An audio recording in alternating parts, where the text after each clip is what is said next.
hilang dari kami.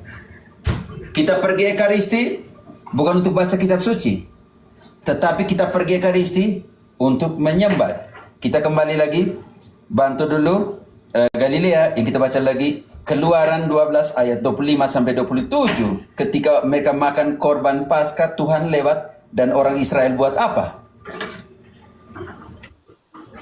Baik Romo, Keluaran berapa tadi ya? 12. Keluaran 12. Oh, oke, baik. 25 Keluaran sampai 12 ayat 25. Ya. Dan apabila kamu tiba di negeri yang akan diberikan Tuhan kepadamu, seperti yang difirmankannya, maka kamu harus pelihara ibadah ini. Dan apabila anak-anakmu berkata kepadamu, apakah artinya ibadahmu ini? Maka haruslah kamu berkata, itulah korban Paskah bagi Tuhan yang melewati rumah-rumah orang Israel di Mesir ketika ia menulahi orang Mesir, tetapi menyelamatkan rumah-rumah kita. Tahan dulu. Lalu, Tahan dulu. Ketika mereka merayakan korban Paskah, siapa yang lewat di situ? Bu, Tuhan, siapa Romo. yang lewat? Siapa yang lewat? Oh ya, Pater, Halo? hati-hati. Ini kalau ada sajam, takutnya PL. Halo, sudah. Disensor, Pater. Sudah. Ada disensor. Oke. Bisa dengar? Halo? Nah, Pater, sudah. Ya, ketika mereka makan Ibu Bunga, ketika mereka makan korban Paskah, siapa lewat?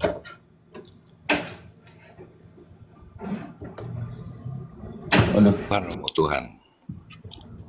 Tuhan lewat. Oke, ketika Tuhan lewat, ayat 27-nya. Ayat 27, maka haruslah kamu berkata, itulah korban Paskah bagi Tuhan yang melewati rumah-rumah orang Israel di Mesir, ketika ia menulahi orang Mesir, tetapi menyelamatkan rumah-rumah kita.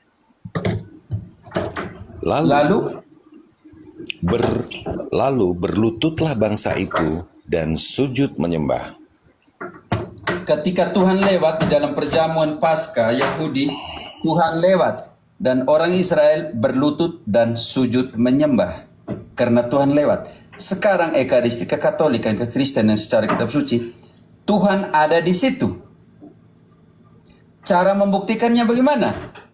Kita bantu dulu Lukas 22 ayat 19.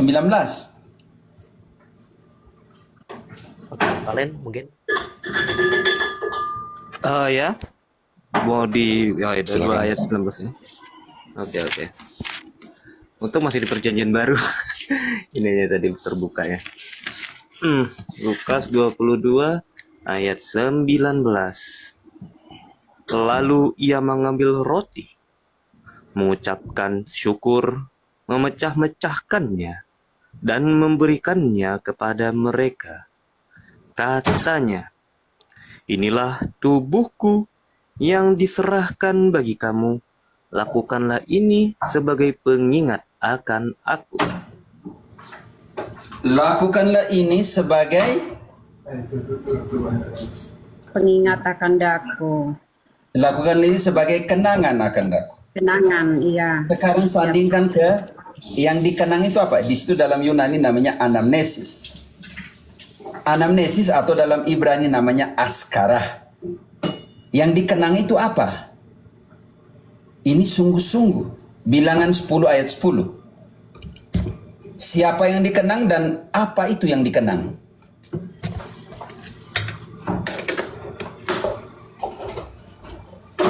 Lebih cepat, bilangan ayat 10. Baik, bilangan 10 ayat 10.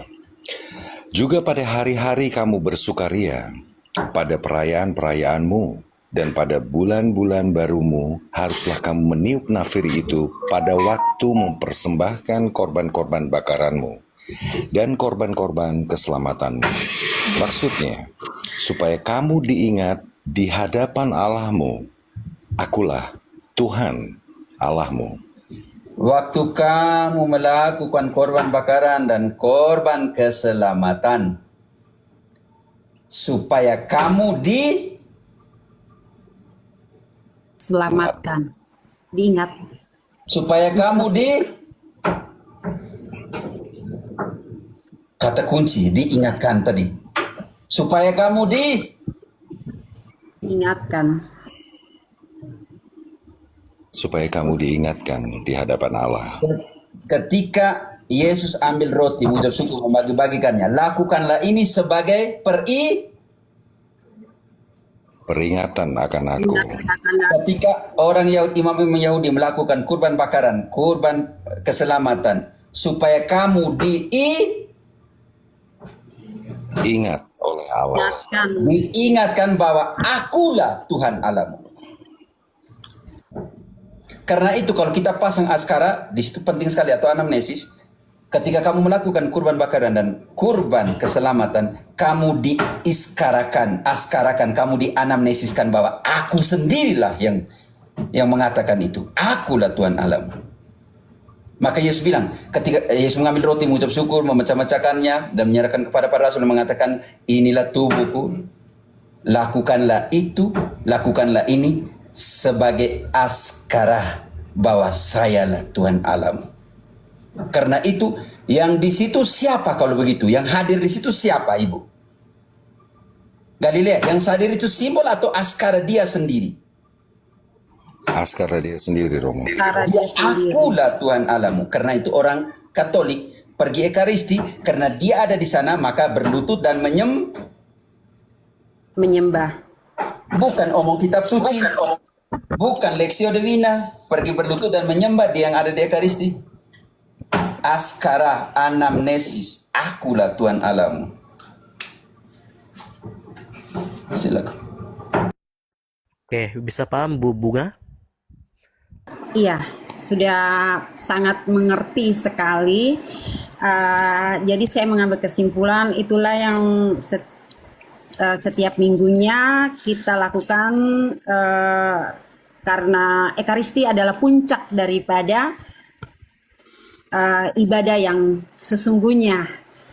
Jadi saya ambil kesimpulan itu. Saya sudah mengerti. Terima kasih Romo, terima kasih Frater dan semuanya. Mungkin itu saja yang ingin saya tanyakan.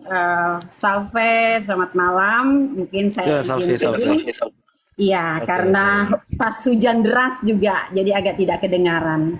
Oke, salve semuanya. Selamat malam. Terima kasih Romo. Tuhan berkati. Amin ya. Hati-hati Amin, Bu amin. ya. Oke, silakan turun Bu ya Bu kalau mau turun. Oke, tadi Bro Fernando ada pertanyaan tadi yang belum ini ya. Satu Belum pertanyaan terjawab nampaknya. Belum terjawab Iya. tadi ya. Mungkin bisa diulangi lagi Dipersilakan. Fernando. Ya, dipersilakan Paman Fernando ya. Baik, Romo, tadi pertanyaan terakhir itu Romo, kalau saya mau belajar serius tentang Katolik, saya kan mau katekumen berarti, seperti itu ya Romo? Iya, ke paroki terdekat Paman tadi. Itu jawabannya. Baik, itu Ya, saja. semangat ya Paman Fernando ya. Karena saya Baik. juga sudah memulai katekumen duluan. Gak terlalu duluan tapi ya begitu. Gelombang kedua tahun kemarin. Ke paroki terdekat, gak usah jauh-jauh banget. Begitu Paman. Baik, terima kasih Paman. Kalau tidak langsung katekumen, bolehlah jadi simpatisan dulu. Biasanya jalurnya dari simpatisan dulu sih. Begitu. Baik, terima kasih informasinya.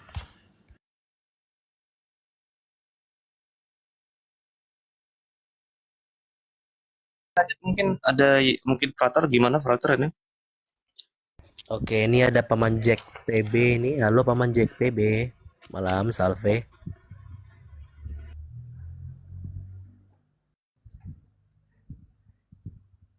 Halo, selamat malam Paman Jack PB. Halo, selamat malam, selamat malam.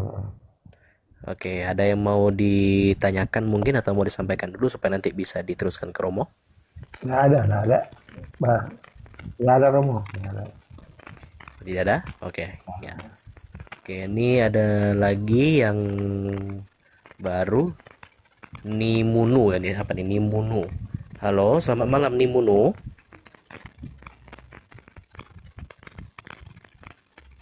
Nimunuho 1.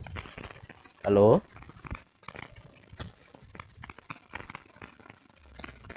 Monitor Yo, 1. yang di atas jangan jadi patung dong. Iya, jangan di atas, jangan diam-diam saja toh. Turun Oke, semua ya nih turun kadang sendiri. nyata. Oke. Oh, Mungkin sama kepencet ini mungkin. tadi ada pertanyaan, saya lupa. Oh Saya ya, mau oke. Silakan Fernando. yang tadi saya Silakan. cerita sedikit terkait saya kan pindah-pindah gereja sebelumnya. Jadi saya ini kan merasa saya sudah berkeluarga, paman, dan yang jelas saya manusia berdosa. Jadi saya berpikir karena saya sudah berdosa, saya ingin mencari bagaimana penyembahan seutuhnya kepada Allah Tritunggal Maha Kudus. Karena sebelumnya saya cara beribadah berbeda-beda seperti itu yang ingin saya tanyakan.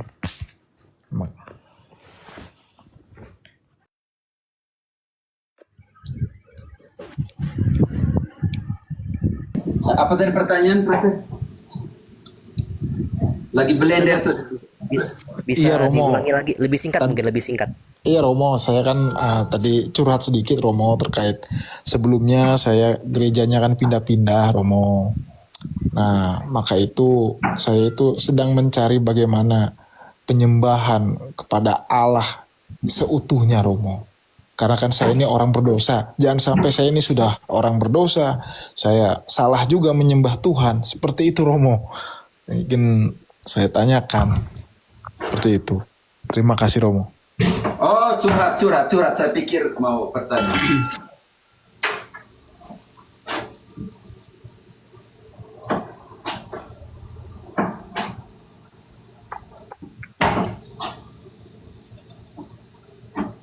Nah, jadi bagaimana nih Frater untuk menanggapinya nih Frater? Oke, tentang penyembahan ya.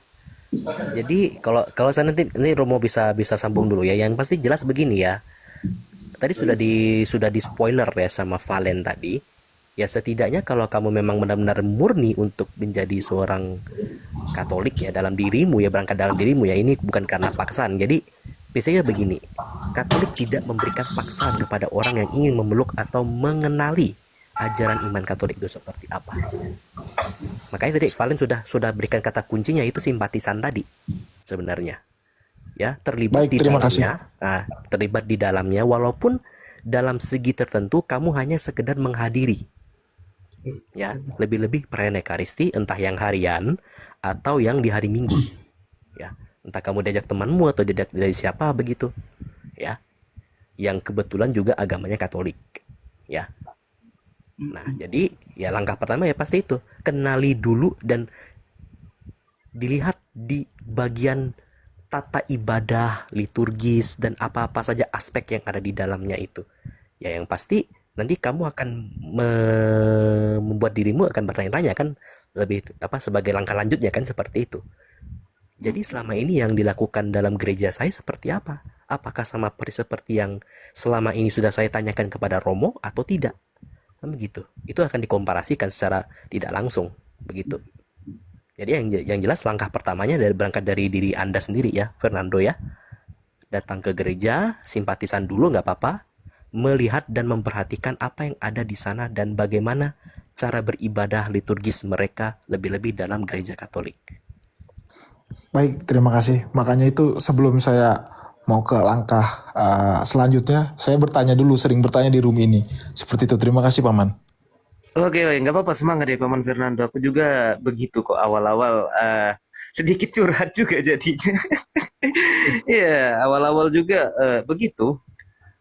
Hanya datang misa tanpa apa ya, tanpa tahu apa-apa sebetulnya. Awal mulanya begitu. Jadi begitu kan.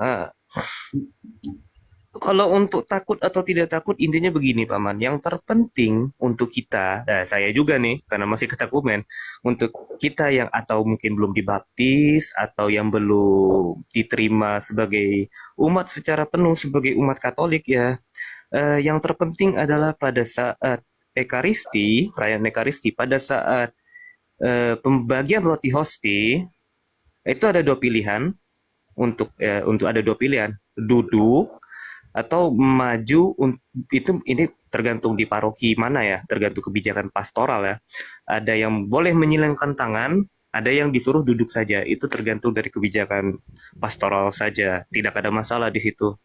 Yang penting tidak menerima hostia aja dulu. Itu aja sih Paman. Itu aja. Jadi ya datang ke misa gereja Katolik, perhatikan, nanti bakal ada banyak pertanyaan di kepalamu sendiri Paman, dan itu luar biasa. Dan luar biasanya nanti Paman akan jatuh cinta. Dalam arti jatuh cinta kepada ibadah yang ada di dalam gereja Katolik. Misa gereja Katolik itu sungguh indah sih Paman. Luar biasa. Terima kasih Paman Valentinus informasinya. Shalom. Ya, oke. Lanjut lagi. Oke, kita sebelum ke Kel ya. Ini tadi ada Paman Zoe. Jadi Paman Zoe, halo Paman Zoe, selamat malam. Ada yang mau tanyakan? Operator kasih yang lain dulu nih, lagi mikir. Oh ya sudah, oke. Lagi mikir, lagi persiapan ide ya. Oke, ini lalu ada Nong apa nih? Non Raring. Halo Nong Raring. Ya, halo, selamat malam Pater dan teman-teman. Saya terima kasih banyak sudah bergabung di room ini. Saya sebenarnya ingin bertanya di luar dari pembahasan ini ya. Saya ingin bertanya langsung ke Romo mengenai bagaimana kami ya yang selesai S1 ini untuk bergabung ke Serikat Sabda Allah ini. Apakah masuk ke seminari lagi atau langsung ke jenjang postulannya? Nanti kau jelaskan sedikit. Males ya, Oke. Yang E1 ya, di luar. Iya, Romo, iya. Engkau di mana? Saya di Jakarta, Romo. Engkau pergi bisa ke Matraman atau Proki SVD di Santo Yosef Matraman? Saya 3 minggu kemarin sudah ke Bekasi ya, Anulus Jansen. Engkau pergi ke Romo Sipri, sepada kelas engkau ke Sipri, Wagung, kau tanya prosesnya seperti apa? Apakah SVD di Jawa terima yang sudah di luar, maksudnya S1-nya di luar begitu, masuk proses. Karena saya masih ingat bahwa almarhum Romo di Jakarta dulu, yang mantan ekonom Romo Halim, dia juga kerja di bank dulu baru dia masuk. Jadi tolong engkau ke Romo Sipri, tanya proses yang S1 di luar mau masuk postulan atau aspirannya seperti apa. Oke. Siap, laksanakan. Terima kasih, Pak. Bahasa orang entertain, siap dengar ya. Iya, dari Larantuka saya. Hai Noe, engkau nih, saya pikir engkau orang apa le? Engkau pergi toh sudah omong nih Romo Sipri tidak? Kemarin tuh 3 minggu kemarin sempat minta waktu, hanya Romo Sipri sepertinya sibuk. Jadi mau ke Matraman juga, aduh, terlalu jauh. belum sempat ya. Ya saya di Jakarta Timur ya. Engkau tinggal di Bekasi? Di Jakarta Timur, Romo. Kau Jakarta Timur, kau ke Matraman. Kalau Matraman tidak kan ketemu tidak di terlalu. Paroki, engkau langsung ke rumah SVD yang di samping. Oh iya, benar saya lupa. Iya siap. Iya. Saya baru ingat ke Romo, iya. Yang itu ada 5 lantai, itu kan SVD punya rumah di situ. Kau tanya. Sebelah kiri, ya benar-benar. Dan pintu masuk ke Matraman sebelah kiri. Itu rumah SVD. Iya. Oke, siap. Ini kalian ini, padahal dari samping engkau ini bagaimana kan? Ini kita buat ini nasi kuning sedikit kan? Ini tapi masih buat ini, buat ikan panggang le, tapi di oven saja. Sekarang kalian kita sudah selesai toh? Kita dari kemarin mau nanya tapi bagaimana kalian nih sibuk diskusi terus nih. Ya oke, baik. Nongreng, Siap, Frater, ya, ada ya. lagi yang mau ditanyakan? Sudah?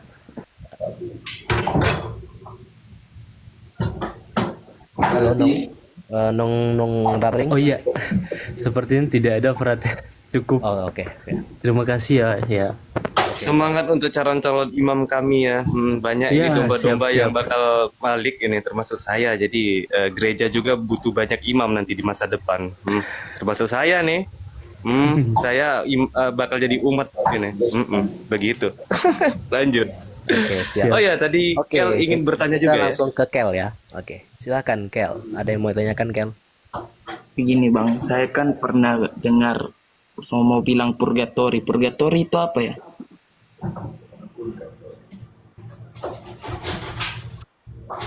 sebentar.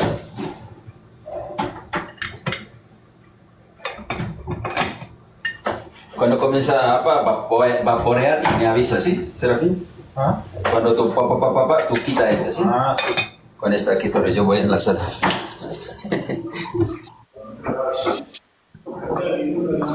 Kalian siap nyanyi lagu ulang tahun ya? Ada. Saya punya adik ulang tahun ini. Nyanyi juga, kamu nyanyi ulang tahun dia ulang tahun ini. Kamu nyanyi dulu.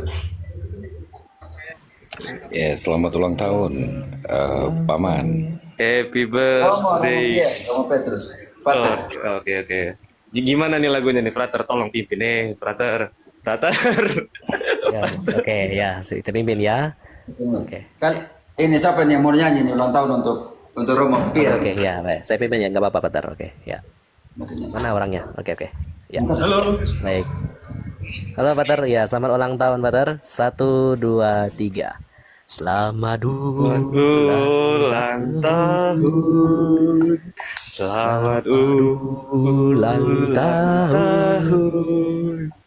Selamat ulang tahun. Selamat ulang tahun. Yang di atas nyanyi semua lah. birthday. Hadiah kasih kamu dengan berkat. Semoga Tuhan senantiasa memberkati dan melindungi kalian di mana saja kalian berada. Dalam nama Bapa dan Putra dan Roh Kudus. Amin. Amin. Oke, mantap. Salam buat semuanya. Mereka masih potong-potong sayur nanti kau urusan. Dia ulang tahun dia masak sayur hari ini. Saya buat nasi dengan ini. Oke, Kel tadi pertanyaannya mungkin bisa langsung sampaikan ke Romo aja. Siapa yang tanya tadi? Fernando? Kel, Patar. Kel. Oke. Saya Ulang tahun di Ramadan Masagu. Ini ikan ini kau lihat ini. Kepanggang ikan kau ke ulang tahun nih. Engkau pada Yesus kan? Susah yang imam lain. Ini nih kami pusing. Panggang ikan ini. Kami pusing kepala biar ulang tahun kami yang panggang ikan nih. Ini Pater Herodae. Oplake dari Bajawa. Oplake dari Bajawa. Ini Serafim dari Madagaskar. di Protestan saya tidak pernah dengar. Ini Anak ganteng. ini Mungkin ada beberapa teman-teman di bawah yang Sebentar saya.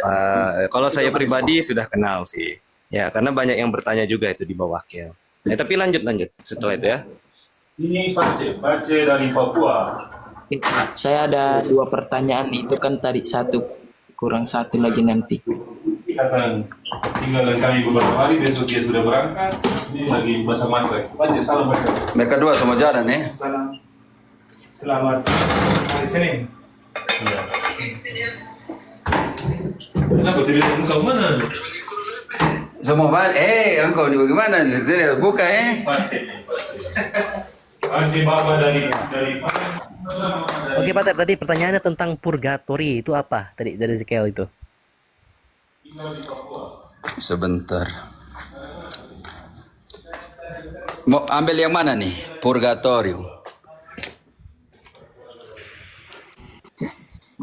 Kel, mau yang mana purgatorium? Yang perjanjian lama atau perjanjian baru? Mau pakai yang mana? Yang perjanjian baru aja, Romo. Oke, kita pakai dua-duanya. Sebentar saya ambil jaket saya sedingin sekali. Ini seminari. Ini perpustakaan. Kami karyawati libur jadi kami masak sendiri. Kami karyawati sekarang ini, Pater Elmas. Ini apologi dari dunia. Ah, kau sembarang saya. Mereka masih kenal kah? Tidak kok. Engkau yang ganteng, engkau jangan bilang. Oh gitu.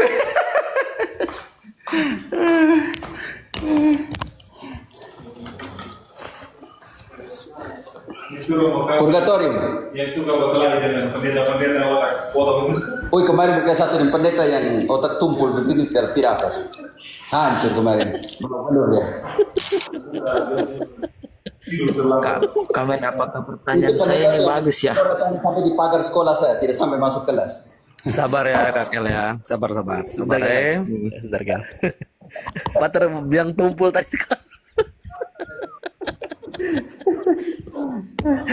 Oke, jadi untuk sampai ke memahami purgatorium, sekarang kita harus tahu, Kel, engkau tidak bisa masuk bernoda ke surga. Engkau tahu bahwa tidak bisa masuk surga bernoda, masih bernoda tidak bisa masuk surga. Engkau tahu itu? Iya. Wahyu 21 ayat 27. Oke, lektor standby ya, Paman Galilea Valen. Ya. Paman Galilea, tadi ayat berapa tadi? Wahyu 21 27. Wahyu 21:27. Tetapi tidak akan masuk ke dalamnya sesuatu yang najis, atau orang yang melakukan kekejian atau dusta, tetapi hanya mereka yang namanya tertulis di dalam kitab kehidupan Anak Domba itu. Jadi tidak bisa masuk ke sana, Kel, masih bernoda dan cacat. Melainkan mereka yang namanya tertulis dalam kitab kehidupan. Turun ke bab 20 ayat 12. Dan mereka yang namanya tertera dalam buku kehidupan dihakimi menurut apa? Baik, 20 ayat 12. Dan aku melihat orang-orang mati, besar dan kecil, berdiri di depan tahta itu. Lalu dibuka semua kitab. Dan dibuka juga sebuah kitab lain, yaitu kitab kehidupan. Dan orang-orang mati dihakimi menurut perbuatan mereka berdasarkan apa yang ada tertulis di dalam kitab-kitab itu. Jadi dihakimi menurut perbuatan. 2 Korintus 5 ayat 10. Karena kita tidak tahu, Kita buat semua tetapi kita akan dihakimi menurut apa. Nanti sebentar kita lihat dalam situasi bagaimana proses penghakimannya seperti apa. Kita lihat dulu, oh ternyata tidak bisa masuk ke surga masih bernoda, melainkan mereka yang tercatat dalam buku kehidupan. Di mereka yang tercatat dalam buku kehidupan dihakimi menurut perbuatan. Sekarang ketika kita menghadap takhta pengadilan Allah, penghakiman pribadi, kita dihakimi menurut apa?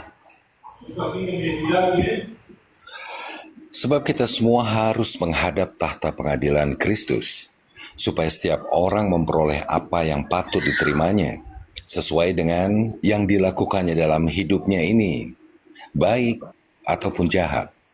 Kel, sampai di situ engkau bisa mengerti bahwa kita secara pribadi akan menghadap takhta pengadilan Allah. Dan setiap kita akan dihakimi menurut perbuatan kita, baik ataupun tidak baik selama masih hidup. Oke, sekarang prosesnya seperti apa? 1 Korintus 3 ayat 12. Paulus akan memberikan dua pembedaan antara pekerjaan seseorang itu diibaratkan dengan emas, perak, yang kedua dengan kayu, rumput, dan apalagi kita lihat di situ dulu. 1 Korintus 3 ayat 12. Entahkah orang membangun di atas dasar ini dengan emas, perak, batu permata, kayu, rumput kering, atau jerami? Di situ sekali kelak pekerjaan masing-masing orang. Tahan dulu di ayat 12. Di situ ada dua perbedaan perbuatan. Perbuatan yang dibangun di atas dasar seperti perak, permata, dan emas. Jadi perak, permata, dan emas. Kalau perak, permata, dan emas ini dibakar, mereka akan tetap jadi itu atau tidak? Tidak berubah. Tetap, Romo. Tetap. Tetapi yang kedua, perbuatan itu seperti yang kedua, kayu, rumput kering, dan jerami. Jerami. Kalau dibakar, apa yang terjadi? Mereka tetap atau tidak tetap? Hangus, terbakar. Habis, Romo. Hangus, terbakar. Makanya ayat selanjutnya akan menjelaskan. Ayat 13-nya. Sekali kelak pekerjaan masing-masing orang akan nampak, karena hari Tuhan akan menyatakannya, sebab ia akan nampak dengan api, dan bagaimana pekerjaan masing-masing orang akan diuji oleh api itu.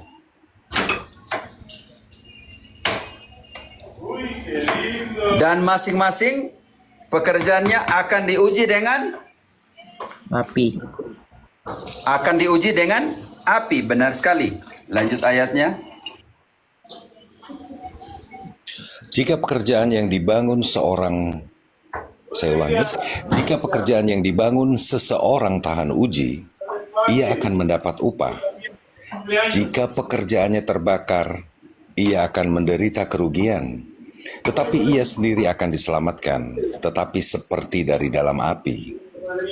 Tahan dulu, dia akan diselamatkan. Tetapi seolah-olah dari dalam.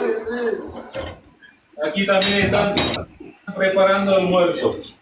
Kel, dia akan diselamatkan.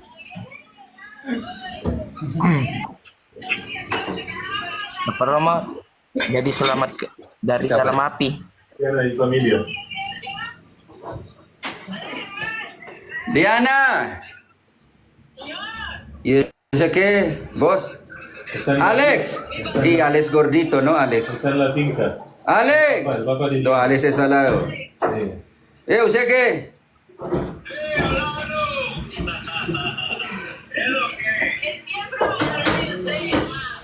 Él se habla mal de mí. Gracias.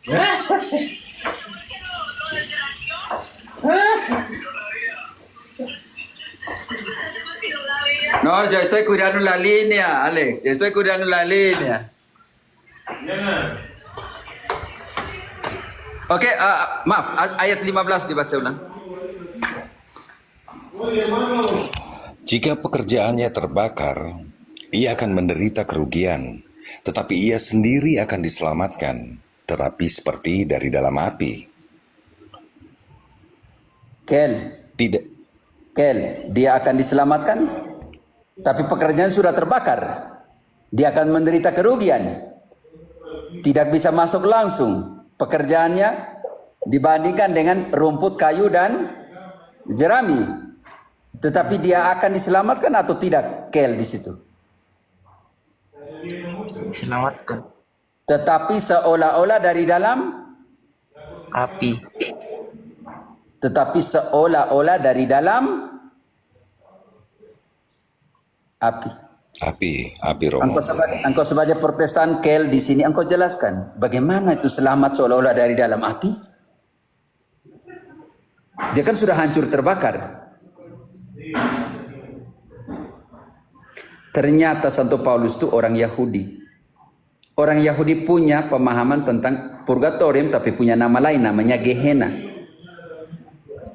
Pemahaman tadi yang diambil Santo Paulus itu diambil dari Maleakhi 3 ayat 2. Bahwa pada hari itu, ayat 14 tadi bilang, ketika hari Tuhan. Di sini dia ambil dari Maleakhi 3 ayat 2. 3 ayat 2. Siapakah yang... Oke, lanjut Paman. Oke. Siapakah yang dapat tahan akan hari kedatangannya? Tahan dulu. Siapakah? Valentinus tahan. Galilea, engkau baca ayat 14 tadi. Pada hari Tuhan. Baik, pada hari Tuhan. Jika pekerjaan yang dibangun, seseorang tahan uji, ia akan mendapat upah. Ayat 13 kali itu. Saya butuh kelak nanti. Oh baik. Sekali kelak pekerjaan masing-masing orang akan nampak, karena hari Tuhan akan menyatakannya. Sebab ia akan nampak dengan api, dan bagaimana pekerjaan masing-masing orang akan diuji oleh api itu. Oke, Hari Tuhan Jika pekerja- akan nampak. Dale cukup. Hari Tuhan akan nampak suatu kelak nanti akan datang. Valentinus, engkau baca lagi ayat 2 tadi. Sama atau tidak? Siapakah yang dapat tahan akan hari kedatangannya?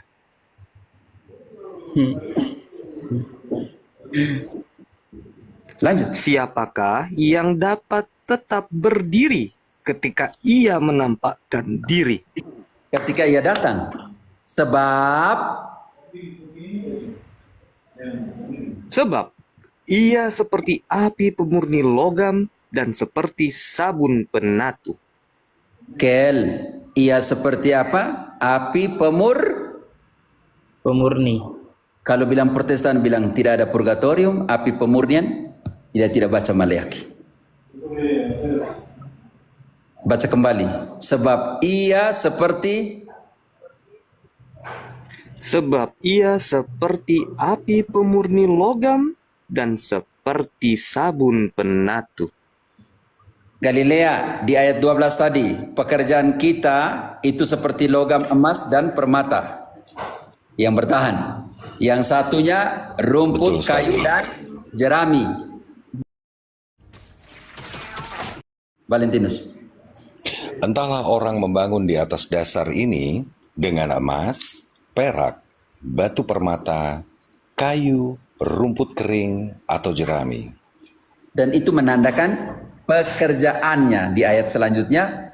Masing-masing pekerjaan kita masing-masing itu seperti itu. Sekarang kita kembali ke Maleakhi. Yang ayat yang engkau baca ayat 3 tadi. Ia akan duduk seperti orang yang memurnikan dan menahirkan perak. Lanjut. Ia menahirkan orang Lewi, menyucikan mereka seperti emas dan perak. Emas dan perak ada tadi di 1 Korintus atau tidak Galilea tadi? Ada Romo, ada. Lanjut, Valentinus. Supaya mereka menjadi orang-orang yang mempersembahkan kurban kepada Tuhan dalam kebenaran. Sekarang bab 4 ayat 1. Maleakhi. Sesungguhnya hari itu datang. Hari apa tadi dijelaskan di bab 3? Hari apa tadi? Hari itu? Hari kedatangan Tuhan. Hari Tuhan, di mana hari kita menghadap takhta pengadilan Allah di dalam 2 Korintus 5 ayat 10. Sesungguhnya bab 4 ayat 1.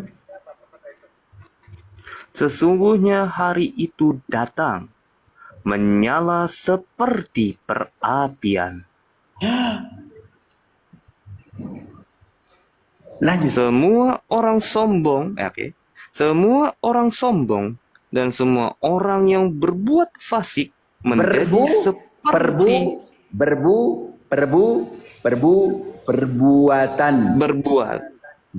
perbuatan fasik. Lanjut. Menjadi seperti jerami. Ada jerami tadi Galilea di 1 Korintus. Ada Romo, ada. Kel, kalau tidak ada purgatorium di kitab suci, saya jadi Protestan. Tetapi setelah kau dengar tadi ada purgatorium di kitab suci atau tidak? Ada. Lalu dari mana Protestan bilang tidak?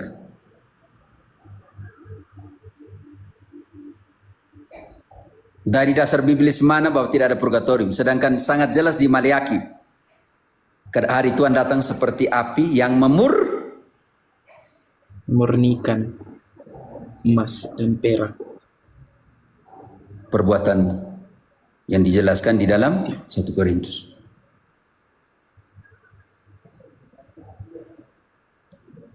Yang pendeta yang lebih pintar naik ke sini dan jelaskan. Seolah-olah diselamatkan, seolah-olah dari dalam api yang kau jelaskan itu. Kan hari kelak, artinya akan datang, engkau masih hidup. Waktu engkau mati, menghadap takhta pengadilan Allah. Yang Protestan yang sola fide bisa naik dan jelaskan. Diselamatkan seolah-olah dari dalam api.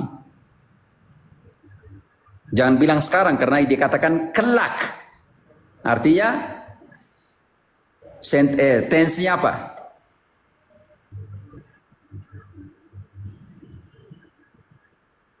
Hababa, kau naik di sini kau jelaskan tuh kiasan seperti apa? Romo, saya ada satu pertanyaan lagi, tapi mungkin Romo mau makan dulu. Tir, saya masih masak. Tanya saja. Saya lagi masak, sambil masak. Hanya lihat ikan. Tadi saya ada lihat di TikTok tuh lewat tentang Katolik karismatik. Bagaimana itu?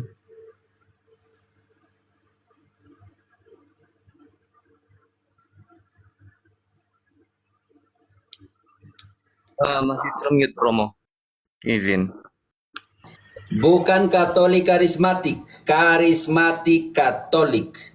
Kalau Katolik karismatik dia sekte, dia denominasi dari Katolik. Kalau dia hanya grup kecil, namanya karismatik Katolik.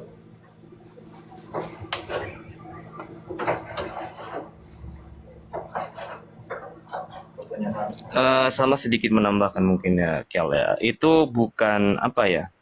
Bukan aliran dalam liturgi, bukan. Itu tuh adalah persekutuan doa dalam gereja Katolik. Begitu. Nanti boleh dicek atau mungkin Paman Frater bisa menjelaskan lebih lanjut ya. Karena itu adalah persekutuan doa, begitu. Nanti persekutuan doa itu apa dan semacamnya.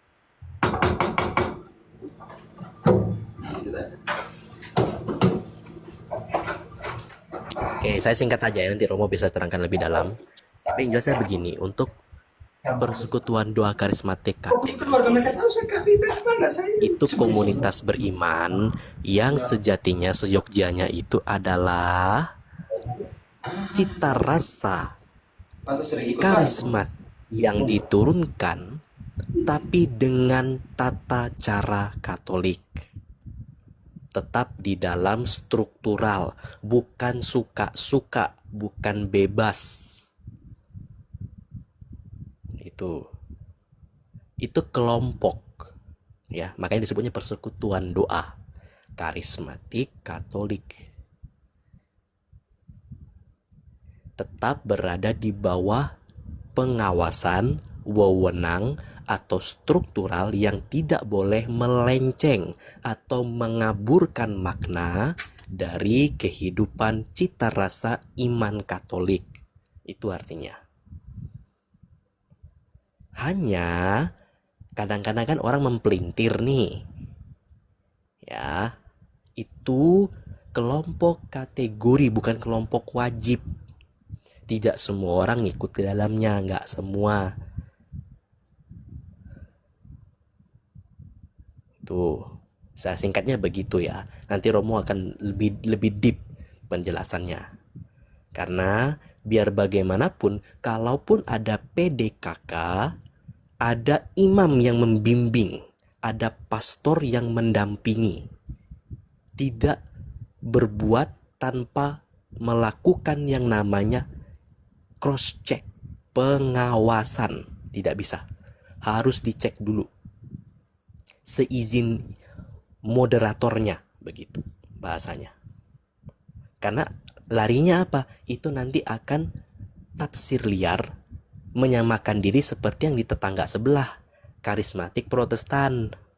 Itu tafsir liarnya seperti itu. Yang liar ya, maksud saya bilang, saya sudah kasihkan tanda kutip di dalamnya nih, liar itu, supaya jangan dijadikan sebagai sarana atau ajang untuk melebih-lebihkan, tapi dengan konsekuensi logisnya adalah tidak berada di bawah pengawasan otoritatif dari gereja Katolik itu sendiri. Karena singkat katanya gini, imam selalu mengatakan Ekaristi itu puncak dari sakramen, puncak liturgis, titik sentral iman. Persekutuan doa karismatik Katolik itu bagian partisi saja, partisipasi, tapi bukan yang utama. Itu.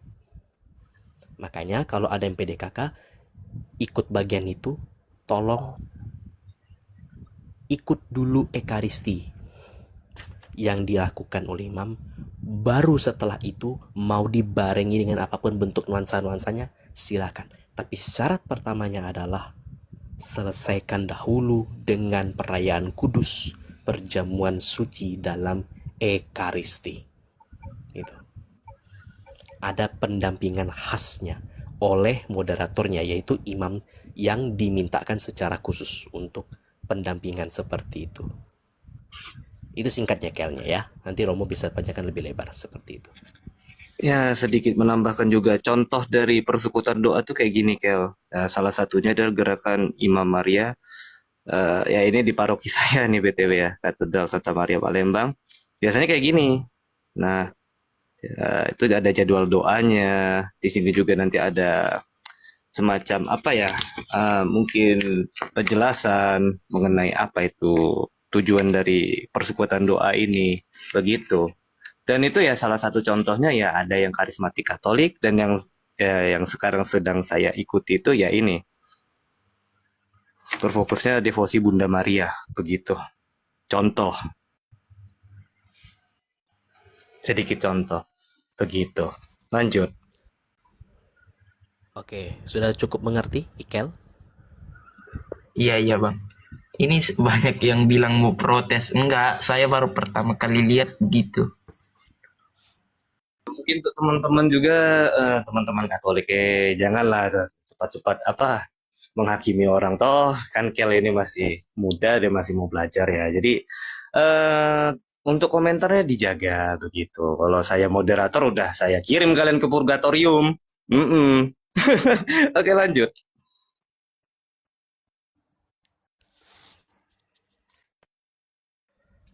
Oke, next siapa lagi? Kel, ada lagi yang mau tanyakan atau sudah?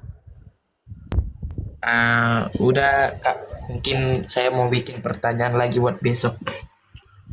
Oh ya, oke, baik. Berarti sudah ya. Oke, tadi Paman Dinamis ya, ini sudah open mic nih. Izin turun Ada Bang. yang mau tanyakan? Oke, thank you Kel. Oke, Paman Dinamis, ada yang mau disampaikan atau ditanyakan kepada Romo? Ada sedikit yang mau saya tanyakan tentang rencana penyaliban Yesus itu, Romo. Karena ada juga perdebatan di komal-komal sana bahwa rencana penyaliban Yesus itu adalah rencana iblis, kata mereka. Apakah memang ada dasar biblisnya itu tentang rencana penyaliban Yesus itu sebenarnya? Masih mute, Yang ada di kepalanya mereka yang omong seperti itu sama seperti yang ada di kepalanya iblis. Tetapi yang ada di biblis itu beda. Kita langsung saja. Yang pertama kita lihat posisi Yesus, dia datang ke dunia itu atas kehendaknya siapa? Dia mengosongkan diri atas kehendaknya siapa? Filipi 3 Filipi 2 ayat 6 coba. Kalau 3 ayat 6 coba 2 ayat 6.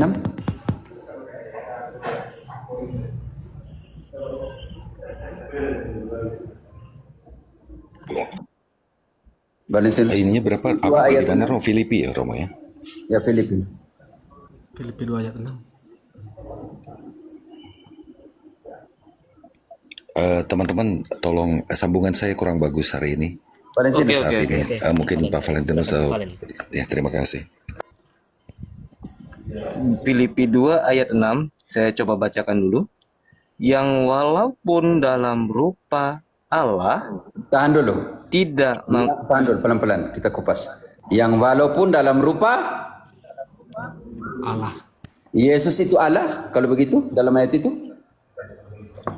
Iya, Romo. Oke, yang walaupun dalam rupa Allah, lanjut. Tidak menganggap kesetaraan dengan Allah itu sebagai milik yang harus dipertahankan. Tidak menganggap kealahannya sebagai yang sesuatu yang harus dipertahankan, melainkan inisiatif di sini akan muncul. Melainkan telah mengosongkan dirinya sendiri Tahan di situ. Dinamis. Di situ yang mengosongkan dirinya sendiri itu siapa? Tuhan, Yesus itu sendiri atau siapa? Yesus sendiri Romo. Dia sendiri yang mengosongkan diri. Oke, lanjut. Melainkan yang mengosongkan dirinya sendiri, artinya dia sendiri ambil inisiatif untuk mengosongkan dirinya sendiri dan mengambil rupa seorang hamba. Oke, lanjut. Dan menjadi sama dengan manusia dalam keadaan sebagai manusia. Tahan dulu, dinamis. Yesus ambil inisiatif sendiri untuk mengosongkan dirinya menjadi hamba dan sama seperti manusia. Dia sendiri yang mengambil itu, inisiatif itu. Iya Romo. Sekarang yang untuk mati di salib, inisiatif dia atau tidak? Lanjut. Ia telah merendahkan dirinya dan taat sampai mati. Tahan dulu. Bahkan mati. Dia telah merendahkan dirinya sendiri. Dia sendiri ambil inisiatif. Dan taat sampai mati.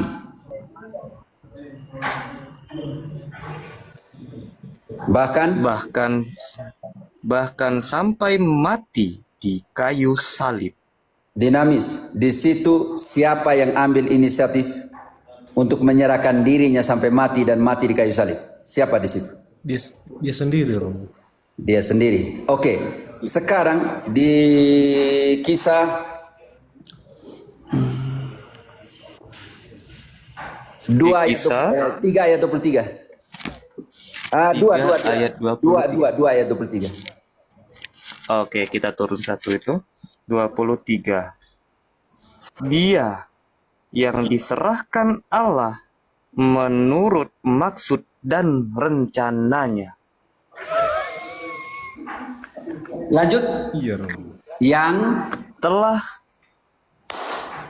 telah kamu salibkan dan kamu bunuh melalui tangan bangsa-bangsa durhaka. Baca kembali. Kehendaknya siapa di situ? Rencananya siapa di situ? Lanjut dulu. Baca kembali. Dia yang diserahkan Allah menurut maksud dan rencananya telah kamu salibkan dan kamu bunuh melalui tangan bangsa-bangsa durhaka. Dinamis. Kehendaknya siapa? Kehendaknya Tuhan lah Romo. Mana setan di situ? Hanya setan itu di kepala mereka punya, yang setan-setan yang lain. Yang dari biblis dipotong B-nya jadi iblis. Kalau biblis, mentalitas biblis masih baik. Kalau B-nya dihilang jadi mentalitas biblis. Kenapa mentalitas biblis? Karena iblis itu pengapa? Wahyu 12 ayat ke-9. Iblis itu apa? Wahyu 12 ayat ke-9. Oke, ayat 9. Oke. Kita lihat iblis itu apa? Dilemparkanlah naga besar itu, si ular tua, yang disebut iblis atau setan, yang menyesatkan seluruh dunia. Yang bilang kehendak iblis Yesus mati di kayu salib, itulah iblis. Penyesat. Kitab suci tidak omong maksud dan rencana iblis. Dia diserahkan menurut maksud dan rencananya siapa? Dinamis. Rencana Bapa. Allah. Sekarang kita bandingkan dalam Injil Yohanes 10 ayat 17. Yang jawabannya ada di situ tadi, rencana Bapa. Oke, sekarang kita lihat benar atau tidak. Tetapi Yesus ambil inisiatif atau tidak? Di ayat 18. Kita baca Yohanes 10 ayat 17 dulu. Bapa mengasihi aku karena aku memberikan nyawaku agar aku mengambilnya kembali. Dinamis. Bapa mengasihi aku karena aku sendiri yang menyerahkan mengambilnya. Nah, Bapa mengasihi aku karena aku sendiri yang menyerahkannya. Ya. Baca kembali. Engkau dengar baik-baik, saya akan tanya karena ini ujian untuk kau langsung. Ya Romo, ya Romo, ya Romo. Bapa mengasihi aku karena aku memberikan nyawaku agar aku mengambilnya kembali. Artinya Yesus sendiri yang menyerahkan nyawanya untuk mengambilnya kembali? Iya Romo. Sekarang dijelaskan di ayat ke-18. Tak seorang pun yang bisa mengambilnya. Tidak seorang pun mengambilnya dari aku, melainkan aku memberikannya menurut kehendakku sendiri. Aku berkuasa memberikannya dan berkuasa mengambilnya kembali. Inilah perintah yang kuterima dari Bapakku. Tidak, dari iblis menurut sebelah di sana. Inilah perintah yang kau terima dari iblis. Gila ya. Kitab suci tidak omong itu. Kitab suci bilang inilah perintah yang ku terima dari Bapa. Aku memberikan diriku, nyawa kau untuk mengambilnya kembali. Dia sendiri yang memberi, dia sendiri yang mengambil. Karena itu aku datang dalam kehendak siapa? Yohanes 5 ayat 43 kalau tidak salah. Yohanes 5 ayat 43. Yang saya heran, orang pergi belajar di orang yang tidak tahu dia belajar teologi dari mana. Saya tidak mengerti, banyak orang sesat hanya untuk pergi dengar dongeng-dongeng untuk senangkan telinga. Yohanes 5 ayat 43. Aku datang dalam nama Bapakku, dan kamu tidak menerima aku. Karena itu tadi di dalam Yohanes 10 ayat 18 dibaca kembali.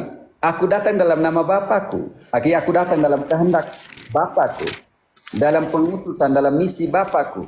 Karena itu dalam Yohanes 10 ayat ke-18 dia bilang apa? Itulah kehendak dia yang mengutus aku.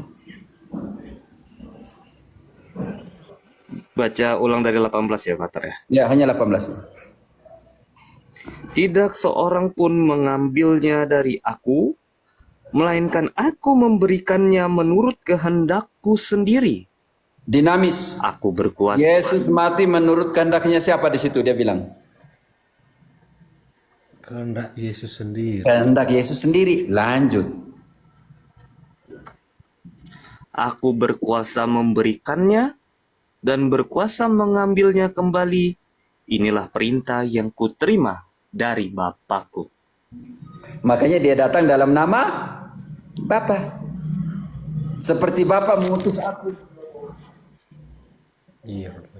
Tetapi aku dan Bapa adalah satu. Aku tidak seorang diri, melainkan Bapa menyertai aku. Yohanes 16 ayat ke-32. Yesus sendiri 16 ayat. Vina, satu dalam relasi, Iya, satu dalam misi. Namanya kesatuan aksi. Jadi Tuhan maksud.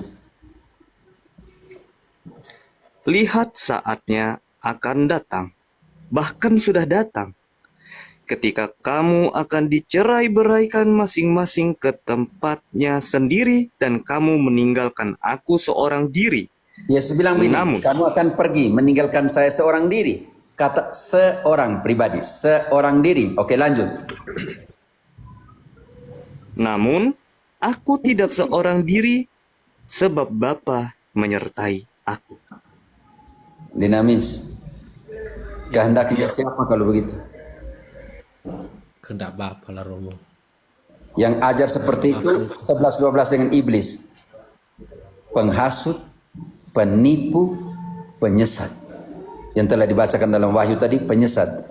Di dalam, bantu dulu. Sekarang ayat yang dia pakai, kita pakai lagi untuk dia. Yang tukang tipu itu adalah siapa? Yohanes 8 ayat 44. Saya mau supaya Edi satu kali datang ke sini dengan ayat kitab. Yohanes 8 ayat 48. 44. Oke.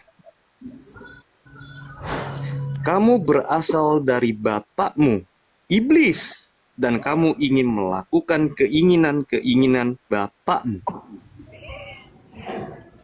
Lanjut. Ia adalah pembunuh manusia sejak semula dan tidak hidup dalam kebenaran, sebab di dalam dia tidak ada kebenaran. Apabila ia berkata dusta, Ia berkata dari diri sendiri, sebab ia adalah pendusta dan bapa pendusta. Sedangkan Yesus berkata-kata dari Bapa. Iblis berkata-kata dari dirinya Sendiri. makanya dinamakan penipu, pendusta, penyesat. Yang omong yang tafsir seperti itu berkata-kata dari dirinya sendiri. Makanya 11-12 dengan iblis. Iya Romo. Dan engkau yang ikut juga sebenarnya 11-12 dengan iblis. Kalau begitu kau percaya. Iya. Yang ikut sana dan percaya, iya 11-12 dengan iblis. Sedang kitab suci omong lain.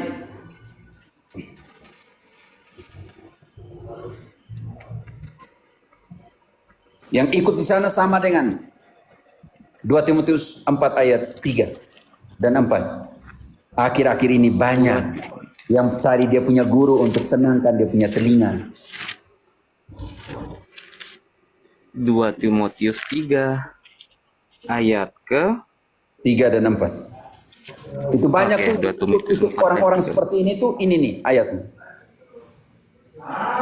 Karena akan datang waktunya orang tidak lagi menerima ajaran sehat, tetapi mereka akan mengumpulkan guru-guru menurut kehendaknya untuk memuaskan keinginan telinganya.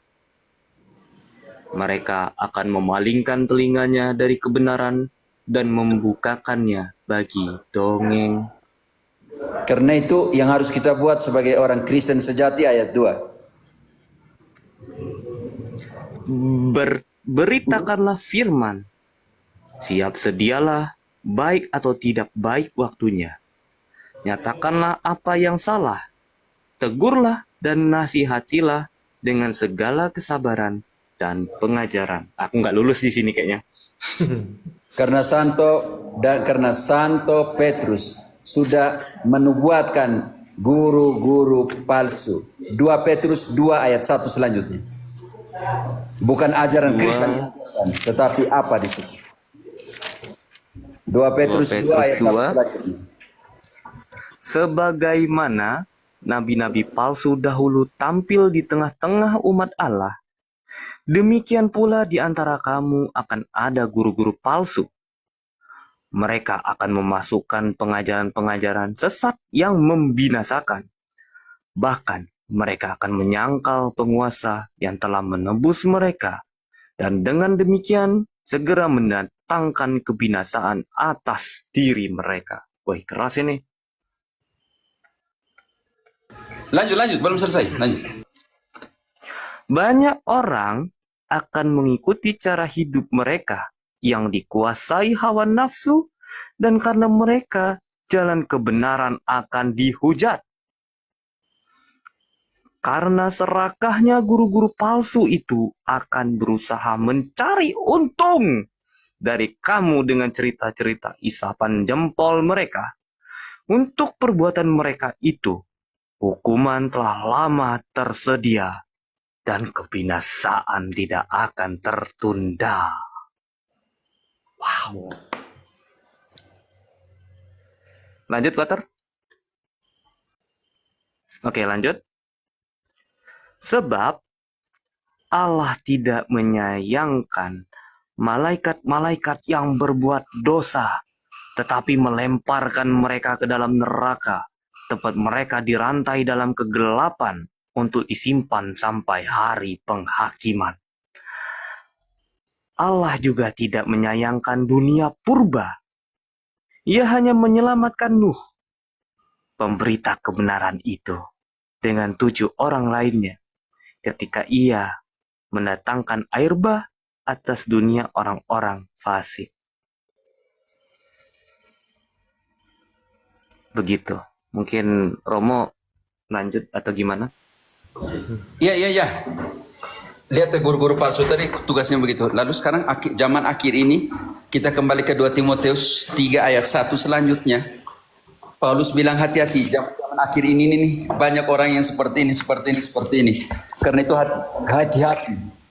Ikut sembarang itu berbahaya sekali. 2 Timotius ya, Pater ya. Balik. 2 Timotius 4 ayat yang keberapa, Pater? mulai dari 1 sampai 8. 2 Timotius 1 sampai ke 8. 2 Timotius 3 ayat 1 sampai 8. Oke. Ketahuilah bahwa pada hari-hari terakhir akan datang masa yang sukar. Manusia akan mencintai dirinya sendiri dan menjadi hamba uang. Mereka akan membual dan menyombongkan diri. Mereka akan menjadi pemfitnah. Mereka akan memberontak terhadap orang tua dan tidak tahu berterima kasih, tidak peduli agama, tidak tahu mengasihi, tidak mau berdamai, suka menjelekkan orang, tidak dapat mengekang diri, garang, tidak suka yang baik, suka berkhianat, tidak berpikir panjang, berlagak tahu, lebih menuruti hawa nafsu daripada menuruti Allah. Secara lahiriah, mereka menjalankan ibadah mereka, tetapi pada hakikatnya mereka memungkiri kekuatannya.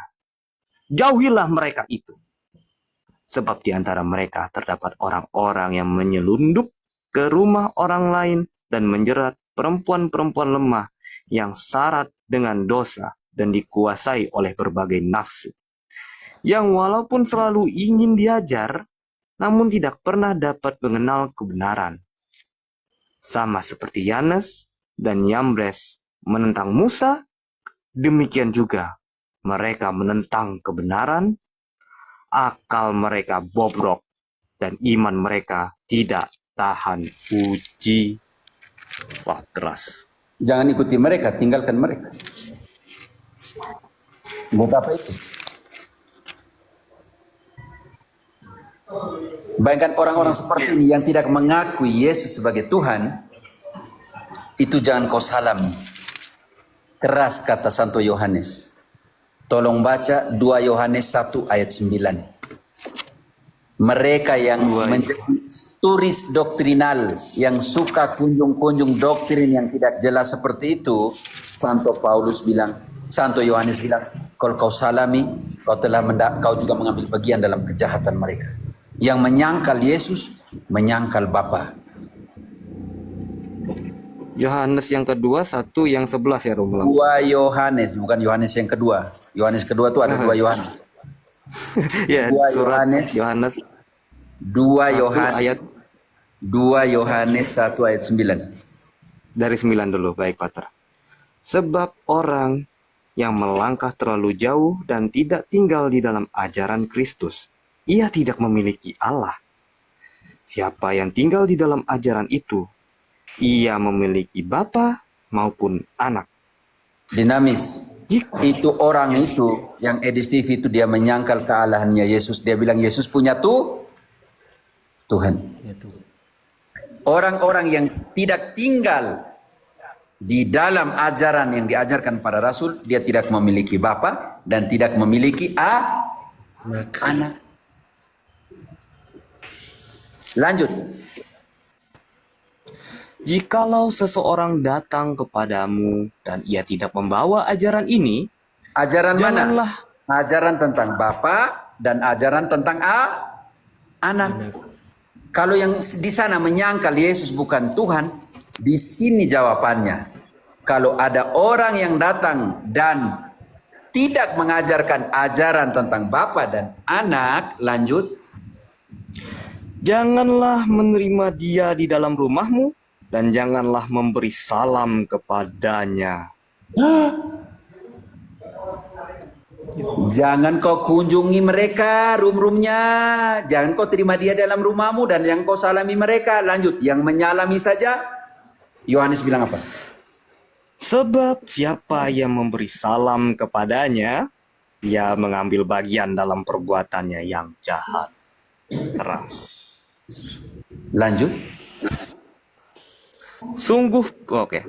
Sebab siapa yang memberi salam kepadanya, ia mengambil bagian dalam perbuatannya yang jahat. Jahatnya di mana? Menyangkal Bapa, menyangkal Putra. Kan di sana kan menyangkal Yesus sebagai Tuhan dan mengatakan Yesus punya Tuhan. Yang itu pun kamu percaya orang Kristen, kamu percaya dan ikuti. Kamu mau belajar apa? Bukannya tambah benar, tambah sesat.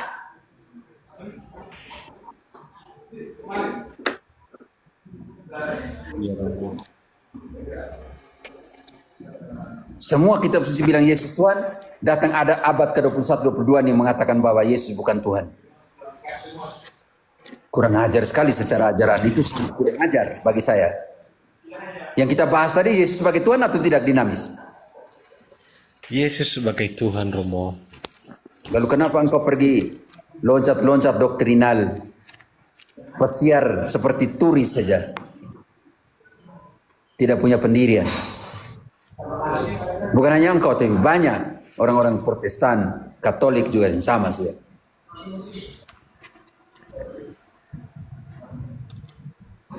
Nanti di surga bilang, Tuhan tanya, kau sudah berapa doktrin yang kau loncat-loncat, kau jadi turis? Iya.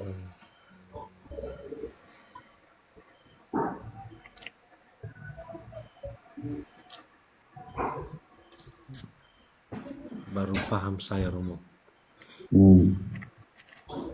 Karena itu masuk di room-room yang supaya kau paham, jangan masuk di room-room yang supaya kau tambah sesat. Pendeta-pendeta Protestan, tolong kamu ambil kitab suci dan ajar kamu punya jemaat. Jangan di sananya omong jelek tentang Katolik.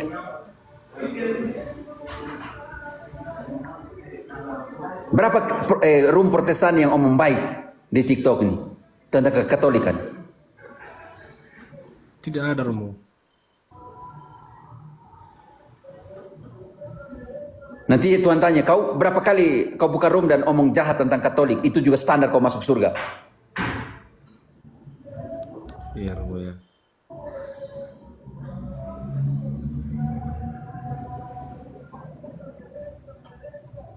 Jangan kau jadikan jemaatmu sebagai sapi perah, persepuluhan janji iman, buah sulung. Itu kurang ajar. Yesus tidak ajar itu. Mana Yesus ajar persepuluhan? Mana Yesus bilang kau pergi tagih persepuluhan, kau pergi tagih janji iman, kau pergi buah sulung? Mana?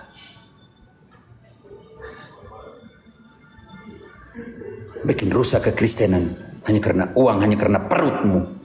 Paulus itu keras sekali, Roma 16 ayat 17-18. Keras. Roma 16-17. Aku tahu ini ayat ini. Roma 16-17. Jangan kau jadikan jemaatmu orang-orang yang tulus hatinya sebagai sapi perah. Uangmu yang kau tidak bawa di kubur juga tidak bawa, mati juga tidak bawa. Kau bawa keselamatan. Makanya ajar doktrin yang benar supaya orang selamat. Aku menasihatkan kamu, saudara-saudara, supaya kamu waspada terhadap mereka yang menimbulkan perpecahan dan batu sandungan, bertentangan dengan pengajaran yang telah kamu terima. Hindarilah mereka. Sebab orang-orang demikian tidak melayani Kristus Tuhan kita, tetapi melayani perut mereka sendiri. Dengan kata-kata yang muluk-muluk dan bahasa yang manis, mereka menipu orang-orang yang tulus hatinya. Banyak saudara-saudari Protestan yang tulus hatinya, mau cari keselamatan, mau cari Tuhan yang sesungguhnya. Tetapi oknum-oknum pendeta-pendeta ini membuat orang bukan dapat selamat, tapi dapat sesat. 1 Timotius 6 mulai dari ayat 3. 1 Bukannya Timotius 6 menimbulkan rasa damai dalam pencarian Tuhan, melainkan menimbulkan kedengkian. Jika seseorang mengajarkan ajaran lain dan tidak menurut perkataan sehat, yakni perkataan Tuhan kita Yesus Kristus. Tahan dulu. Dan menurut ajaran sehat adalah ajaran yang sesuai dengan perkataannya siapa? Yesus Kristus. Yesus Kristus. Kalau dia bilang, terimalah Roh Kudus, barang siapa kamu ampuni dosanya, dosanya diampuni, itu ajaran yang keluar dari mulutnya siapa? Dinamis. Kristus. Lalu kenapa pendeta bilang mengaku langsung kepada Tuhan Allah? Ajaran sehat di situ artinya ajaran yang keluar dari mulutnya Yesus.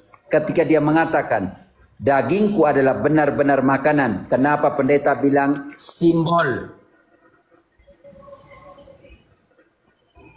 Kalau Yesus mengatakan, gembalakanlah domba-dombaku, saya punya domba, kau yang gembala Petrus.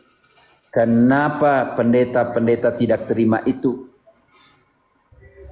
Menolak semua ajaran sehat, yaitu ajaran yang keluar dari mulutnya Yesus dan Valentinus, yang sesuai dengan apa? Dan menurut ajaran yang sesuai dengan kesalehan kita. Artinya ajaran yang diterima oleh para rasul dari Yesus yang meneruskannya.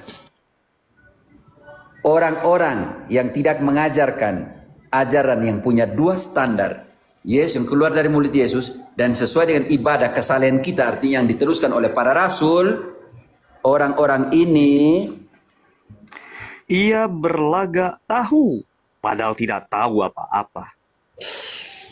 Makanya banyak yang datang-datang satu ayat seolah-olah sudah tahu semua satu kitab suci. Baru bilang kita botol lagi, baru bilang saya botol lagi, baru bilang orang Katolik botol lagi, tapi hanya ambil satu ayat saja. Berlagak tahu tapi tidak tahu apa-apa. Yang kedua, yang penyakitnya ialah mencari soal dan bersilat. cari soal di sana sini, cari soal. Seperti pendeta Sitompul tadi malam. Dia minta maaf karena dia punya VT omong kejar saya, live-nya kejar saya. Minta maaf, ternyata turun, bilang dia ngantuk, buka komal untuk menghujat-hujat lagi Katolik.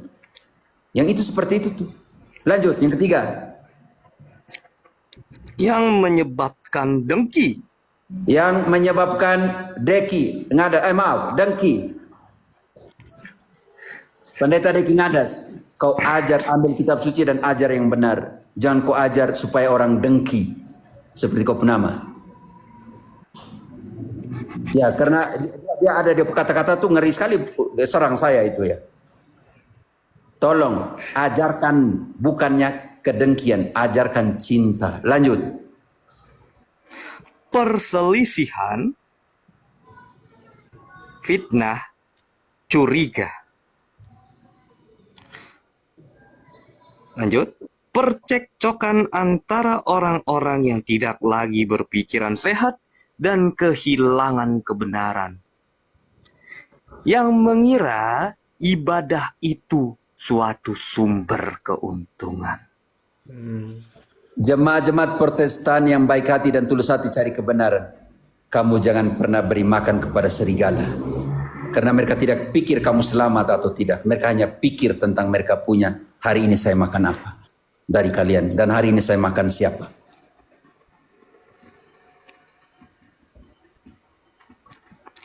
Kita mati tidak bawa apa-apa. Ayat 6, ayat 7-nya. 7. Sebab kita tidak membawa apapun ke dalam dunia, dan kita pun tidak dapat membawa apa-apa keluar. Wartakanlah dengan rasa cukup. Cukupnya apa ayat 8? Cukup ada apa? Asal ada makanan dan pakaian, cukuplah. Sebab orang-orang yang mencari kekayaan, ayat 9. Namun, mereka yang ingin kaya terjatuh ke dalam pencobaan, ke dalam jerat, dan ke dalam berbagai nafsu yang hampa dan mencelakakan, yang menenggelamkan manusia ke dalam keruntuhan dan kebinasaan.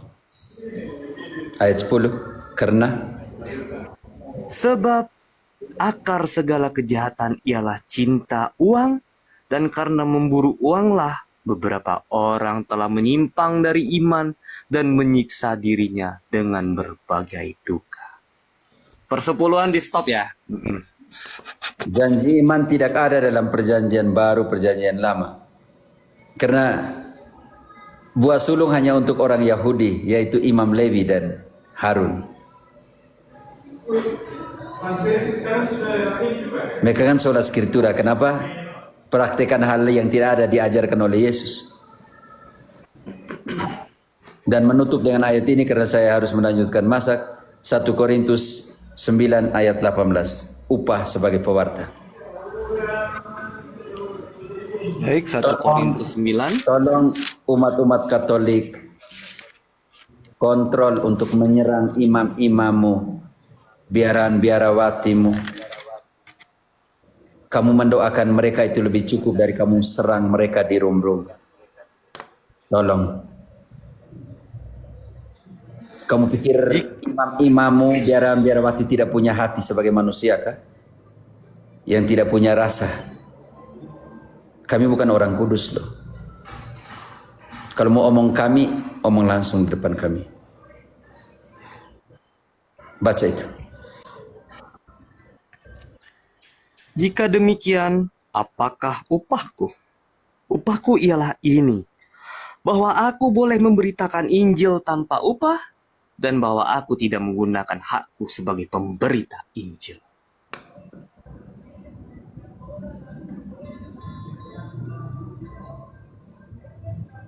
Berapa kali saya minta gift di sini? Berapa kali saya menggunakan room saya punya dalam pewartaan untuk peras kalian? Tolong jangan membawa nama orang tua, bapak dan mama. Kalau suatu saat nanti kamu mau memberi, berilah tangan kanan tanpa diketahui tangan kiri. Sebab Bapamu yang melihat yang tersembunyi, dialah yang membalasnya.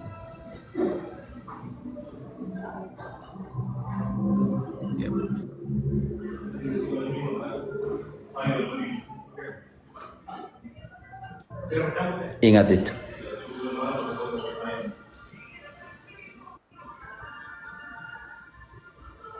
Kita jangan seperti orang Farisi, kenapa Yesus kritik.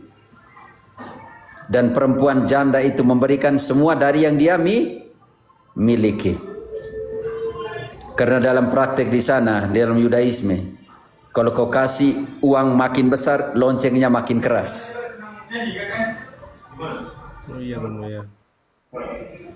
Makanya semua perbandingan itu. Karena ketika janda kasih 2 keping uang, lonceng tidak dibunyikan.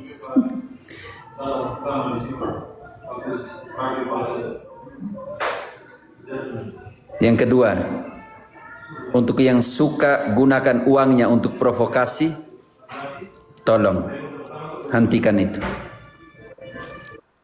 Jangan sogok orang lain untuk berkelahi dengan orang lain. Kau jangan jadikan uangmu untuk itu. Untuk membayar orang lain untuk berkelahi dengan orang lain. Cukup peperangan di atas bumi ini terlalu banyak. Cukup terlalu banyak korban di atas bumi ini.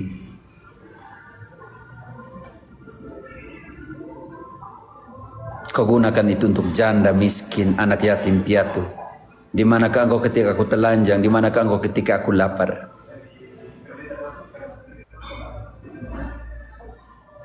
Dan jangan kau benci saudaramu. 1 Yohanes 3 ayat 15. Siapa yang membenci saudaranya, dia adalah pembunuh manusia. Karena itu untuk pendeta-pendeta, tolong angkat kitab suci dan ajarkan jemaat. Jangan kau ajarkan kedengkian, apalagi omong jelek tentang kekatolikan yang kau tidak punya hak, baru lahir kemarin.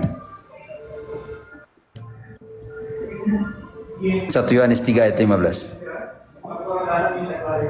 Setiap orang yang membenci saudaranya adalah pembunuh manusia, dan kamu tahu bahwa tidak ada pembunuh yang memiliki hidup yang kekal di dalam dirinya. Jangan benci. Kasihilah. Dan kekristenan adalah agama kasih. Dan 1 Petrus 4 ayat 8 yang terutama kasihilah. Dan kasih itu menutupi pelbagai dosa.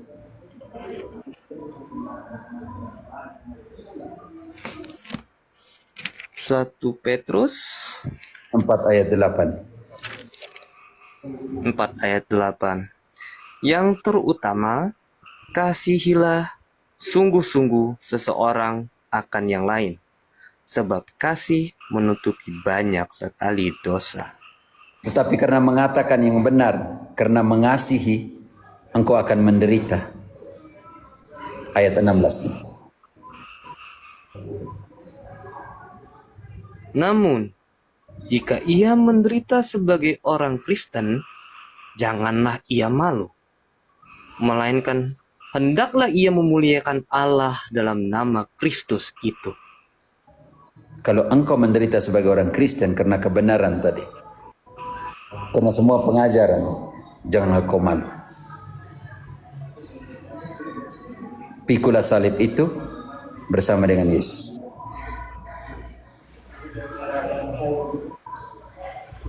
Tolong, jangan bakutikan di antara kita yang Katolik.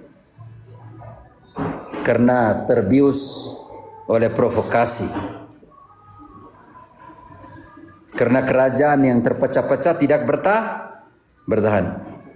Dan keluarga yang terpecah-pecah pasti binasa.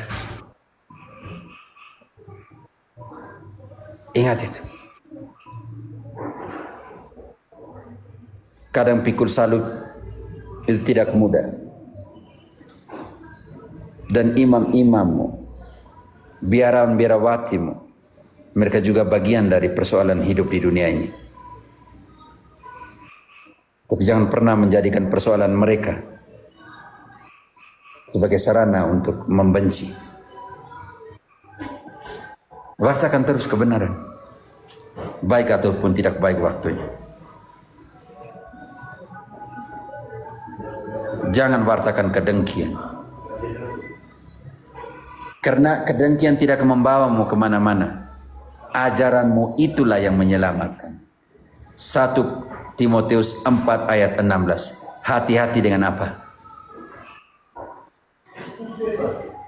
1 Timotius 4 ayat 16. Awasilah dirimu sendiri dan ajaranmu.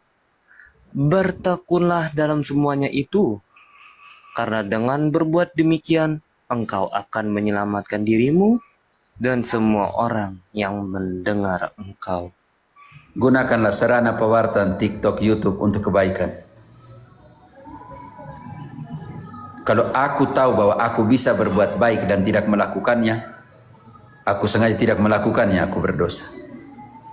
Tutup dengan Yakobus 4 ayat 17. Yakobus 4 ayat 17.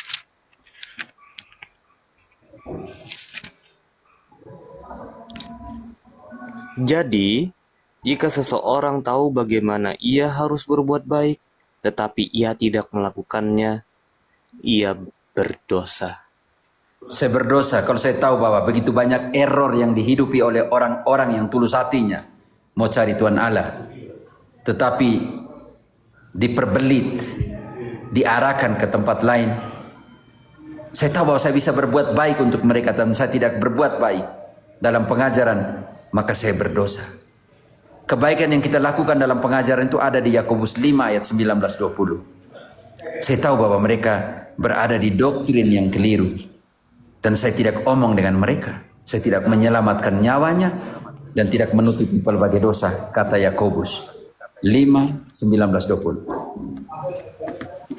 Saudara-saudaraku, jika ada di antara kamu yang menyimpang dari kebenaran dan ada seseorang yang membuat dia berbalik, ketahuilah bahwa siapa yang membuat orang berdosa berbalik dari jalannya yang sesat, dia akan menyelamatkan jiwa orang itu dari maut dan menutupi banyak dosa. Saya tahu bahwa saya bisa berbuat baik untuk menjelaskan supaya mereka mengenal yang benar seperti apa. Tetapi saya tidak berbuat. Saya tidak bersukacita dalam kebenaran. Definisi kasih. Kasih itu bersukacita dalam kebenaran. Sudah? Oke. Saya lanjutkan dulu masak ya. Baik Romo. Baik. Sampai jumpa. Terima kasih untuk semuanya.